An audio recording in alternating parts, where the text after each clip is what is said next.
Hello students, आज का जो क्लास है वो है रेशियो एंड प्रोपोर्शन यानी अनुपात तथा समानुपात। इस चैप्टर का आज है पार्ट 8। ठीक है, पार्ट 7 तक हम लोग कर चुके हैं और लगभग ये चैप्टर कंप्लीट हो चुका है। सिर्फ इसका आज एक लास्ट पार्ट है जिसमें हम लोग कुछ बचा हुआ क्वेश्चन जो है हम उसको सॉल्व करेंगे। इस चैप्टर से जितना भी क्वेश्चन बन सकता है, जितना भी क्वेश्चन इस चैप्टर से आ सकता है एग्जाम में, वो सारा हम लोग देख चुके हैं। ठीक है, जितना भी इम्पोर्टेंट क्वेश्चन बन सकता है इस चैप्टर से वो सारा चीज हम लोग बना लिए हैं। बस आज हम लोग कुछ एक्स्ट्रा क्वेश्चंस को लेते हैं जो कि है पार्ट 8 में। तो चलिए क्लास को स्टार्ट करते हैं। सबसे पहले यहाँ पे लिख लेते हैं चैप्टर का नाम जो कि है रेशियो एंड प्रोपोर्शन।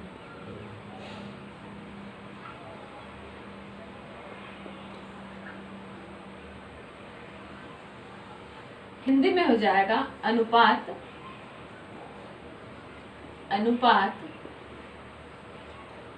तथा समानुपात।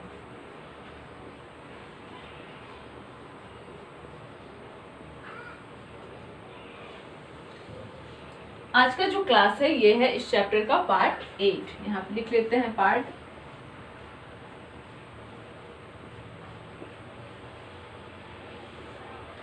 तो चलिए क्लास को स्टार्ट करते हैं, यानी इसके पार्ट 8 को, जो कि लास्ट पार्ट है। इसके बाद ये चैप्टर क्लोज हो जाएगा। नेक्स्ट क्लास में हम लोग एक नया चैप्टर लाएंगे। ठीक है, तो चलिए आज की क्लास को स्टार्ट करते हैं और लेते हैं आज का पहला एग्जाम्पल। तो हमारा पहला क्वेश्चन है क्वेश्चन नंबर 1। ठीक है, तीन विद्यालयों में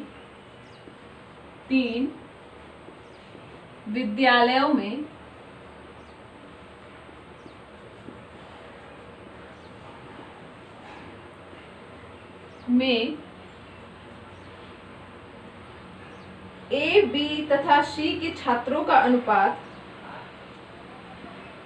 तीन विद्यालयों ए, बी तथा सी के छात्रों का अनुपात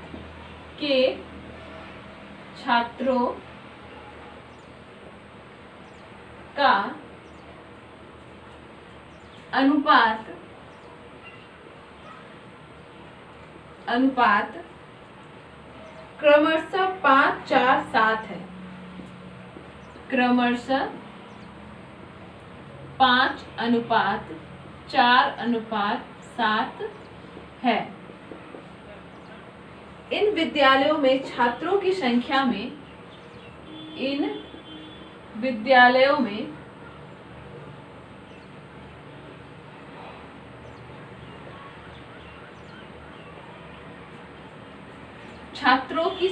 में छात्रों की संख्या में क्रमशः 20, 25 तथा 20, क्रमशः 20%, 25% तथा 20% की वृद्धि होने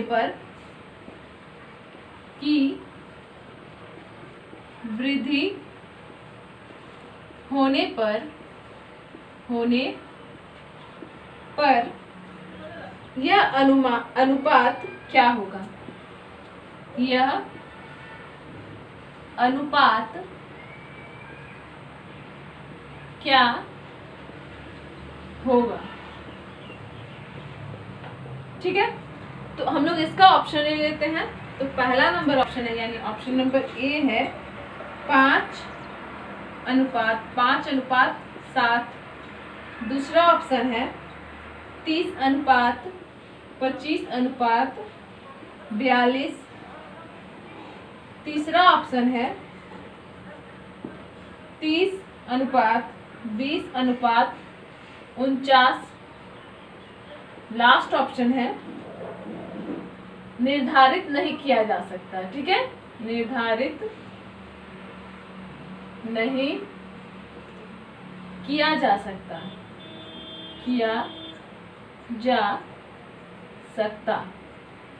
और ऑप्शन नंबर ई है इनमें से कोई नहीं। इनमें से कोई नहीं। ठीक है, तो क्वेश्चन को एक बार हम लोग अच्छे से पढ़ लेते हैं।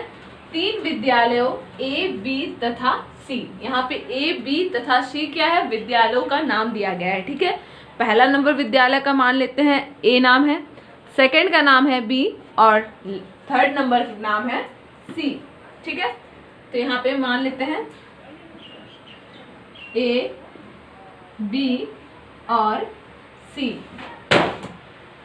ए, बी तथा सी के छात्रों का अनुपात क्रमशः 5, 4 तथा 7 है। मान लेते हैं इसका 5x है, इसका 4x है तथा सी का जो है वो है 7x। x में क्यों लिखे, क्योंकि यहाँ पे अनुपात दिया गया है, तो अनुपात को हम लोग लिख सकते हैं x लेके। ठीक है, अब फिर हम लोग क्वेश्चन को पढ़ते हैं कि इन विद्यालयों में छात्रों की संख्या में क्रमशः 20%, 25% तथा 20% की वृद्धि की गई। सबसे पहले यहाँ पे छात्रों का अनुपात दिया गया है तीनों विद्यालयों में, उसके बाद कहा गया है कि इसमें 20, 25 और फिर 20 का क्या हुआ है, वृद्धि हुआ है। तो इसमें जो विद्यालय ए है उसमें 20% का कमी हुआ है, तो यानी 5x वृद्धि हुआ है, तो 5x का 20%। ठीक है, वृद्धि हुआ है, जैसे कि हम लोग यहाँ पे परसेंटेज मानते हैं। ठीक है, परसेंटेज होता क्या है, 100 होता है। अगर यहाँ पे वृद्धि हुआ है 20% का तो माना जाता है 100। 100 में अगर 20% का वृद्धि हुआ है यानी 20 का वृद्धि हुआ है, तो 100 प्लस 20 यहाँ पे हो जाएगा 120। वृद्धि हुआ है इसलिए हम लोग जोड़ दिए हैं। अगर बोलता है कि 20% का कमी हुआ है तो 80 में से 20 को माइनस कर देते, यहाँ पे हो जाता 80/100। उसी तरह यहाँ पे विद्यालय बी में 4x है विद्यार्थी, उसमें कितना वृद्धि हुआ है, 25 का, यानी 100 प्लस 25 125, तो यहाँ पे 125/100 कर देंगे। विद्यालय नंबर सी, उसमें कितना है छात्र, 7x, उसमें वृद्धि कितना हुआ है 20 का, यानी 100 प्लस 20 120, तो यहाँ भी हो जाएगा 120/100। अब हम लोगों को कुछ नहीं करना है, बस इसको हम लोगों को कैलकुलेशन करके अनुपात निकाल देना है, यही हो जाएगा आंसर। ठीक है, तो यहाँ पे 0 0 कैंसिल हो गया, 2 का पहाड़ा में 6 बार में 12 कट गया, 10 कट गया, 5 बार में 5 5 कट गया। यहाँ पे आया क्या, 6x। यहाँ जाएगा, इसको हम लोग काटते हैं 5 से, तो 2 बार में 10, इधर 2 आ गया, 25 हो गया, 5 5 25, यहाँ पे 20, फिर ये कट जाएगा कितने बार में, 5 बार में, फिर ये कट जाएगा 5 बार में, 5 × x, यहाँ पे हुआ 5x, यहाँ आया 6x, यहाँ 5x, फिर यहाँ पे 0 0 कैंसिल, 2 का पहाड़ा में ये 6 बार में कट जाएगा, ये कट जाएगा 5 बार में। अब कुछ कटेगा, कुछ भी नहीं कटेगा, तो यहाँ पे कितना हो जाएगा 42x/5। इसको जो हम लोग सॉल्व की, यानी विद्यालय सी को सॉल्व करके आया 42/5, यहाँ पे आया विद्यालय बी 5x और विद्यालय ए में आया 6x, यानी इसका अनुपात क्या हो जाएगा 6x/5x अनुपात 42x/5। क्या अनुपात इस तरह से होता है x में? x में अनुपात नहीं होता है, इसको हम लोगों को और एक स्टेप कैलकुलेशन करना होगा। अब हम लोग एक जगह हम लोग पढ़े थे किसी पार्ट में कि जैसे कि कोई अनुपात रहता है बटे में, तो उसको हम लोग नॉर्मल में कैसे लेके आते हैं, तो क्या करेंगे, इससे हम लोग कर देंगे गुना सबको। ठीक है, यानी 6 × 5, 5 × 5 और यहाँ पे हो जाएगा 42, इसको कर देते हैं तो यहाँ पे हो जाएगा 30, यहाँ पे हो जाएगा 5 5 25 और फिर 42। ठीक है, कौन सा ऑप्शन सही होगा, ऑप्शन नंबर बी हो जाएगा यहाँ पे करेक्ट आंसर।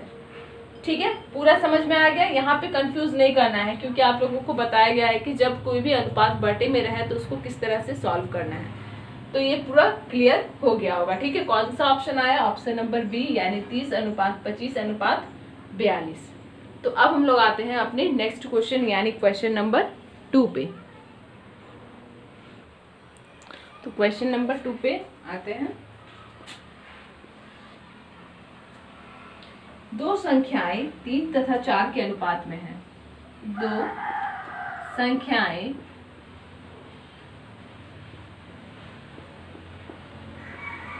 3:4 के अनुपात में है, के अनुपात में है। ठीक है, उनके लघुत्तम समापवर्ती, उनके लघुत्तम समापवर्ती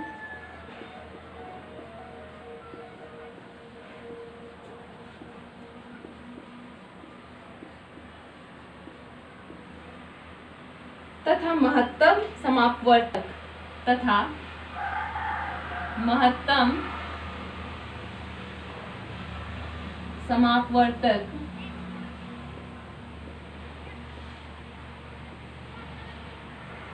का गुणनफल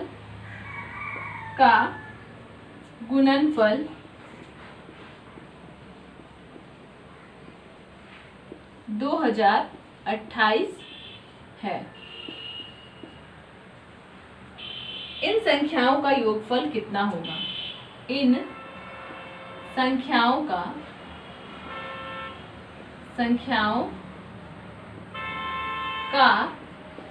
योगफल कितना होगा? ठीक है, ऑप्शन देख लेते हैं। ऑप्शन नंबर ए है 68, ऑप्शन नंबर बी है 72, ऑप्शन नंबर सी है 86 और ऑप्शन नंबर डी है 91। ये क्वेश्चन इंपॉर्टेंट है। ठीक है, तो ध्यान से देखना है कि कैसे कहाँ पे क्या हो रहा है। ठीक है, तो सबसे पहले हम लोग क्वेश्चन को पढ़ लेते हैं अच्छे से, उसके बाद हम लोग इसका सॉल्यूशन करेंगे। तो क्या कहा गया है? दो संख्याएं 3:4 के अनुपात में है, यानी 3x और 4x। ठीक है, आगे क्या है? उनके लघुत्तम समापवर्ती तथा महत्तम समापवर्तक। ठीक है, लघुत्तम यानी यहाँ पे हो जाएगा LCM और महत्तम यानी HCF। ठीक है, का गुणनफल 2028 है। इन संख्याओं का योगफल कितना होगा? सबसे पहले यहाँ पे बात हुआ है उनके लघुत्तम समापवर्ती यानी LCM। अब ये जो संख्या है 3x और 4x, इसका जो LCM होगा वो क्या होगा? 3 और 4 का LCM हो जाएगा 12। ठीक है, 4 तिया 12 तो आ गया, और x है तो यहाँ पे हो जाएगा 12x LCM। अब देखते हैं HCF। ठीक है, जो कि है महत्तम समापवर्ती। तो HCF क्या हो जाएगा? HCF हो जाएगा x। ठीक है, अब हम लोग यहाँ पे LCM और HCF लेके आए। अब देखते हैं क्वेश्चन में आगे क्या कहा गया है कि उनके लघुत्तम समापवर्ती तथा महत्तम समापवर्तक का गुणनफल है 2028। तो यहाँ भी हम लोग गुणनफल कर लेते हैं, यानी LCM हो गया 12x और HCF हो गया x। गुणनफल किए हैं बराबर कितना है? 2028। तो 12x इंटू x क्या हो जाएगा? 12x स्क्वायर बराबर 2028 हो जाएगा। x स्क्वायर बराबर हो जाएगा, ये 12 क्या होगा? इधर जाके नीचे चला जाएगा, 2028 बटा 12। ठीक है, अब अगर ये कट रहा है तो हम लोग इसको काटेंगे, तो हम लोग देख रहे हैं ये कट जाएगा कितने बार में? 169 बार में कट जाएगा। ठीक है, यानी 169 इंटू 12 करेंगे तो आएगा 2028। तो x स्क्वायर बराबर आ गया 169। अब ये जो 169 है ये आया है x स्क्वायर आया है, x नहीं आया है। ठीक है, तो हम लोगों को तो अब x लाना पड़ेगा। x लाने के लिए क्या करेंगे? ये स्क्वायर को हम लोगों को हटाना पड़ेगा। तो स्क्वायर हट जाएगा तो इधर लग जाता है रूट। ठीक है, तो रूट 169 का क्या हो जाएगा? हो जाएगा 13, यानी 13 इंटू 13 करते हैं तो आ जाएगा 169। अब हम लोग यहाँ पे ले आए हैं x का वैल्यू। आगे क्वेश्चन में क्या कहा गया है कि इन संख्याओं का योगफल क्या होगा?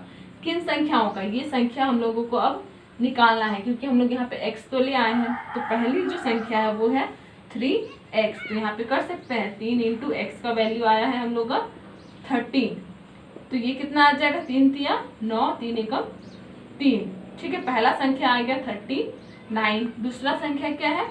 4x, यानी 4 इंटू 13 कर लेते हैं, 4 तिया 12, हाथ में 1, 4 एकम 4 और 1 5। दूसरा संख्या हम लोग का आ गया 52। इसमें कहा गया है कि इन संख्याओं का योगफल क्या होगा। ठीक है, योगफल यानी हम लोगों को अब कर देना है ऐड, किसको किसको, 39 को और 52 को। तो 9 और 2 11 का 1 हाथ में 1, 8 और 1 9, 91 हो जाएगा यहाँ पे आंसर, यानी ऑप्शन नंबर डी हो जाएगा करेक्ट आंसर। ठीक है, क्वेश्चन को अच्छे से समझ लेना है कि क्वेश्चन में क्या कहा गया है, उसके बाद ही हम लोग आंसर पे आएंगे। ठीक है, तो ये जो क्वेश्चन है ये काफी इंपॉर्टेंट था। इस तरह से और भी है क्वेश्चन, वहां से प्रैक्टिस कीजिए। प्रैक्टिस करने से क्या होगा कि टाइम जो हम लोग लगा रहे हैं वो कम लगेगा। अभी हम लोग आप लोगों को इस तरह से बताया जा रहा है समझने के लिए, बेसिक पढ़ाया जा रहा है, इसलिए जितना डिटेल से हो सके आप लोगों को बताया जा रहा है। लेकिन क्या करना है, इतना लंबा नहीं जाना है, प्रैक्टिस करना है बुक से, ताकि एग्जाम में कम टाइम लगे। तो अब हम लोग आते हैं अपने नेक्स्ट क्वेश्चन यानी क्वेश्चन नंबर 3 में। तो क्वेश्चन नंबर 3 लेते हैं, ये भी इंपॉर्टेंट क्वेश्चन है। ठीक है, 28 लीटर मिश्रण में 28 लीटर मिश्रण में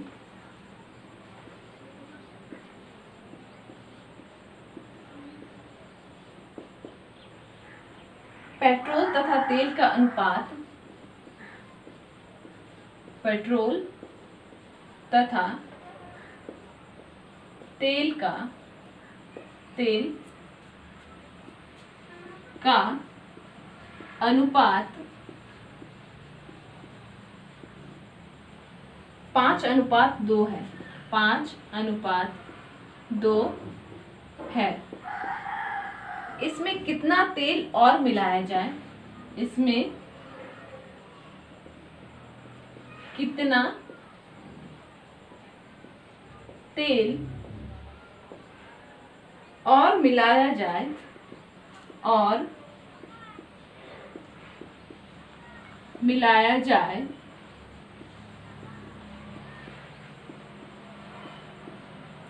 कि नया अनुपात 2:1 हो जाए, कि नया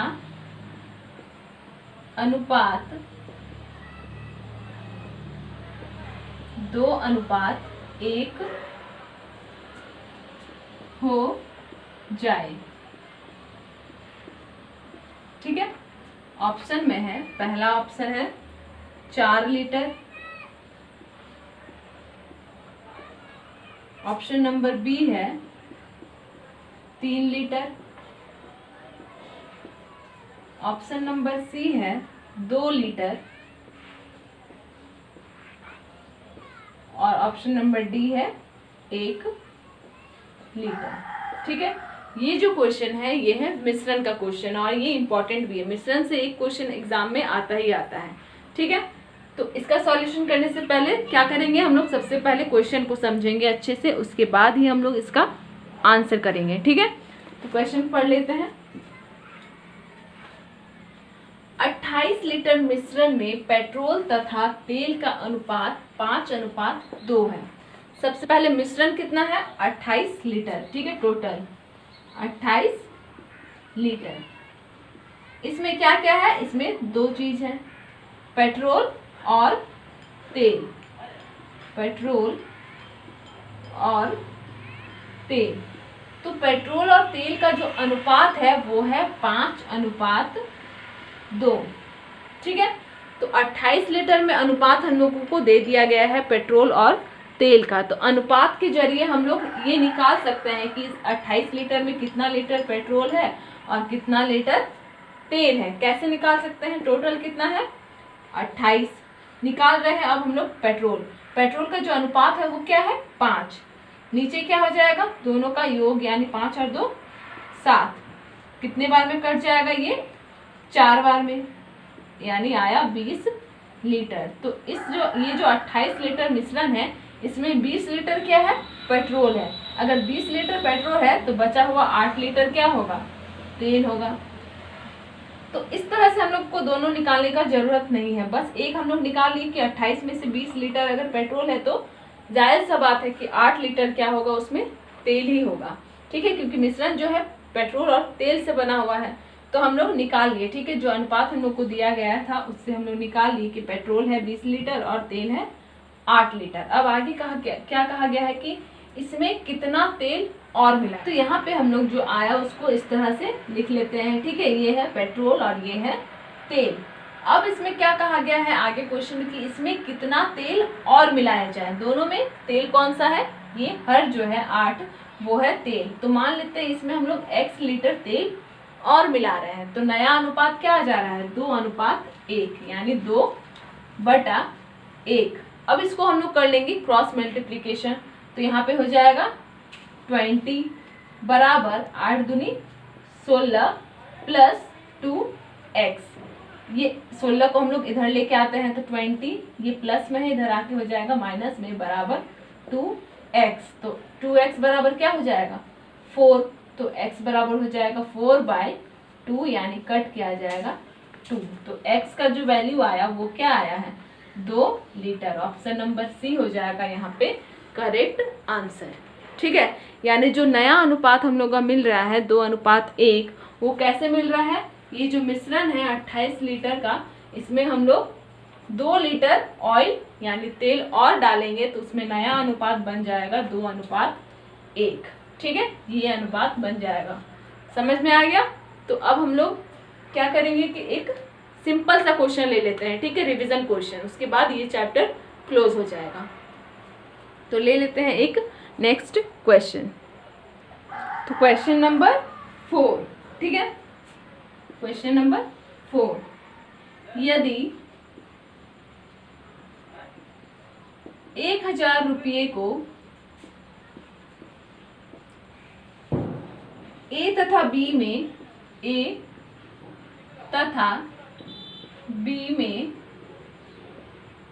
3:2 के अनुपात में विभक्त करें, अनुपात में विभक्त करें